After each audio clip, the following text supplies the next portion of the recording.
Everyone thinks I ruined the family's reputation, but they never saw the bruises hidden under designer sleeves or the threats buried inside polite emails. I kept receipts. Now, they want me erased. At my father-in-law's birthday party, I made one wrong move. A glass of red wine slipped, spilled across his perfect white shirt, and in the next heartbeat, his fist connected with my face. I can still feel the shock before the pain. The warm sting, the rush of blood in my mouth, the copper taste spreading across my tongue. My knees buckled, and before I could even catch my breath, he thundered. "Stupid maid. Clean my shirt." The room was silent. 50 people.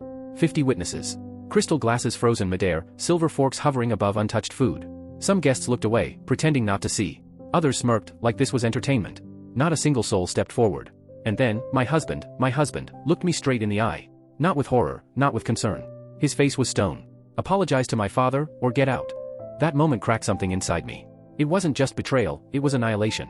The man I married, the man I thought would shield me from this family's cruelty, had chosen his father over me without even blinking. I could feel the blood sliding from my lip onto their pristine marble floor, staining it in slow droplets. But I refused to cry. I refused to give them that. I picked up a silk napkin, wiped my mouth carefully, straightened my back, and walked out. Each step echoed like a gavel strike, like a declaration. I'm done. The winter air outside slapped me harder than Dorian ever could. My car was at the edge of their long driveway, its windshield already coated in frost. I slid behind the wheel, hands shaking, breath shallow. For a few long seconds, I just sat there staring ahead, trying to breathe through the metallic taste, trying not to break. The drive back into Boston blurred into streaks of snowflakes and city lights.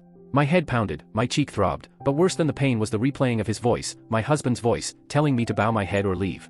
When I reached my apartment, I barely kicked off my shoes before collapsing onto the couch. My phone buzzed so violently it slid across the table. I picked it up. 68 missed calls. Alaric. Dorian. Over and over, like they were tag teaming. I didn't answer. Not one. But when I finally opened one of the messages, my blood went cold. I sank onto the edge of my bed, the same edge I always tumble onto after a day that's too long to count. Tonight, though, felt different.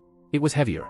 My little two-bedroom that usually smelled faintly of coffee and lavender suddenly felt like a shoebox, the walls pressing in as if the house itself judged me.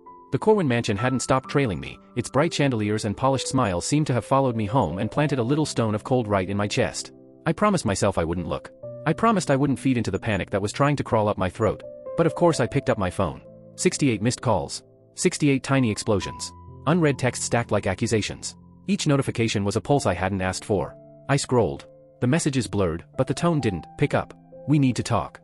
Alaric. You embarrassed the family, Calliope. Dorian. Don't make this worse, Alaric again. Threats wrapped as concern, concern dressed up as orders. Which was it this time, concern or